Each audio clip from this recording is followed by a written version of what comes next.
This is Bobby C. reporting from Chase Field in Arizona. Let's check in with the boys of summer during the Midsummer Classic.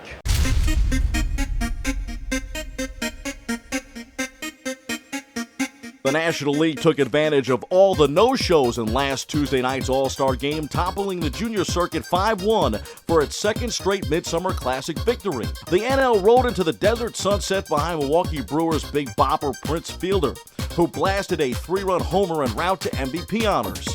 Fielder's long ball was more than enough for Philadelphia Phillies ace Roy Halladay and 9 relievers who combined on a 6-hitter in closing out the AL and sealing home field advantage in the World Series. I thought I hit it good, but I saw Curtis running it down. It made me nervous because he was at full speed. Although the Bronx Bombers were missing several of their stars in pinstripes, pitcher David Robertson, catcher Russ Martin, center fielder Curtis Granderson, and second baseman Robinson Cano picked up the slack during the All-Star week. Robertson, who has stifled opponents out of the pen this season, was thrilled to join the team. It's been a great season on the mound for Robertson, but a tough one off, where the Alabama native returned home to provide relief following devastating tornadoes. Seems like this season's flown by, and I played hard the whole year and really just tried to stay on top of my game and be extra competitive.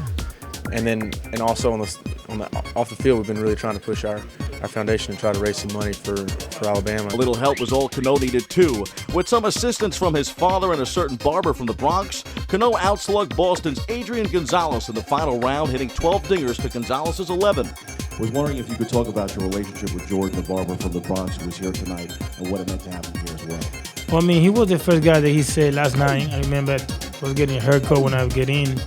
He was like, "Don't worry, you wanna win, you got a chance." I said, now look at him, chance. How proud of your son are you tonight? He didn't come in to win, so when we get to the second round and we pass the third round, I said we got it because he feels so strong and we never stop throwing. My arm feels good and I throw the ball what he wanted. First, how awesome was tonight to see Robinson do that? Incredible. I was telling people earlier, I probably enjoyed it more than he did. Just if you talk about being an All-Star again, what it means to you, especially being a first-time Yankee All-Star. Last year was a tough year for me with the injury and everything, and to get voted on by the players, really, it's an honor. Granderson was equally delighted to take part in his first All-Star game as a Yankee. Oh, it was great. It was the fans voted it, so it was an honor and a privilege to get a chance to be voted by them. So thank you to the fans out there. Everything across the board was a great time being out here in Arizona. From a New York All-Star experience, Tuesday's game may be the last for Carlos Beltran, as a Met at least. Maybe a lot of guys can do that, but I always have, I always try to prove people wrong and prove myself that, I needed to get back into the field. With star shortstop Jose Reyes sidelined, Beltran represented the Mets well in Phoenix. It remains to be seen whether or not the Amazins will keep him around with the trade deadline looming.